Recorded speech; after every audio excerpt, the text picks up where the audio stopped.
Hurtling back down into the office, I swung the pipe at the bear's grinning mouth, knocking him back into a wall. Stephen jumped up and climbed back up into the roof as I swung the pipe around wildly. Once he got up, I climbed in with him. Desperate to find an exit, we feverishly crawled through the corridor between the floors. Below us, I could hear the animatronics tracking us, following our movements from underneath the panels. Eventually, we came across a hole above us and climbed inside. It was a small area with air conditioning units and a makeshift bed, with frozen pizza and magazines lying around. Out from behind one of the air conditioning units, an emaciated middle-aged man crawled out, his eyes wide. He seemed out of his mind, and I noticed he was wearing an old tattered Chuck E. Cheese uniform. "Are you okay?" I asked him in a whispered voice. He gave no response. "How long have you been up here?" Stephen asked curiously. 2 months at least. Those things were making me lure people in here with Facebook and Instagram ads. When I stopped doing it for them, they tried to kill me. That was when I came and hid up here, he said, sounding defeated. That's how our group found out about it. I saw an article in my Facebook feed about this place being abandoned, Stephen said. The man nodded his head in shame. They've been waiting for me to leave. Luckily, I was able to find a hole above the freezer. That's how I've been surviving, although most of the good stuff ran out a couple weeks ago, he said as we heard the sound of an animatronic below starting to move around. The man suddenly started to panic. Oh no, they must have tracked y'all in here. We need to get out now, he whispered loudly. Suddenly a hand busted up from the floorboards below, grabbing Stephen's ankle and starting to pull him down.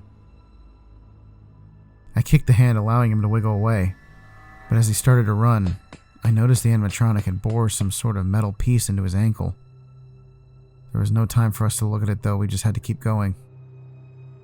We went through another panel and into a corridor, which eventually dropped down into a large industrial-sized freezer. The ex-employee put his ear to the door and listened to see if anything was around. After making sure the coast was clear, he slowly opened the door and looked out into the kitchen area. We snuck towards the kitchen door and looked out into the hall. It seemed as though all the animatronics from before had left, and it was pretty much a straight shot back to the front of the restaurant. So the three of us slowly snuck out into the hallway and started making our way back to the front. I eventually made it back to the window we had come in through and started trying to pry it from the wall, but the bolts wouldn't budge. I then looked around and noticed that all the other boarded up windows had been secured with bolts as well. Suddenly a creepy laugh emanated from behind the curtain on the stage behind us. The curtain opened and we saw several animatronics standing up on stage. Chuck E. Cheese, the bear from Fazbear's, and one which immediately upon noticing it made me sick to my stomach. It had the face of our friend Daniel, or at least it used to be him. His head was combined with large mechanical arms and legs, and his eyes lit up red, as we could see they were no longer human.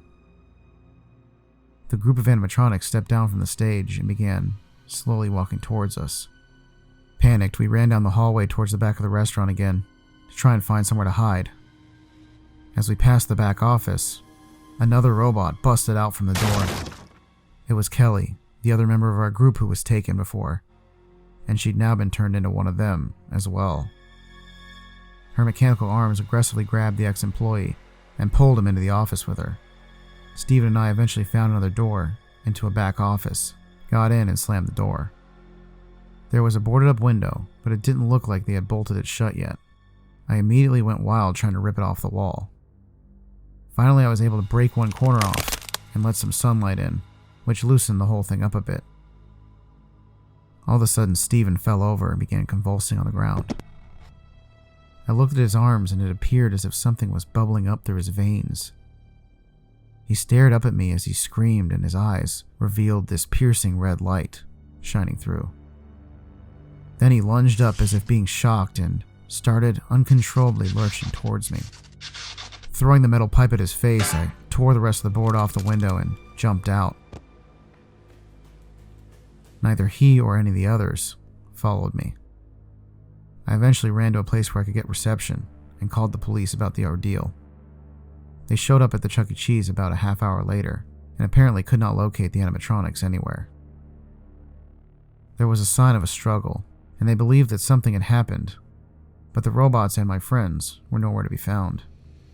In fact, my friends are still just considered missing persons till this day. For the next few months, I attempted to put the whole thing behind me, and for a short while I was able to. That was until I noticed new construction across the street from my house going up one day. It seems they're building a brand new Chuck E. Cheese, and they're clearing out space for a basement.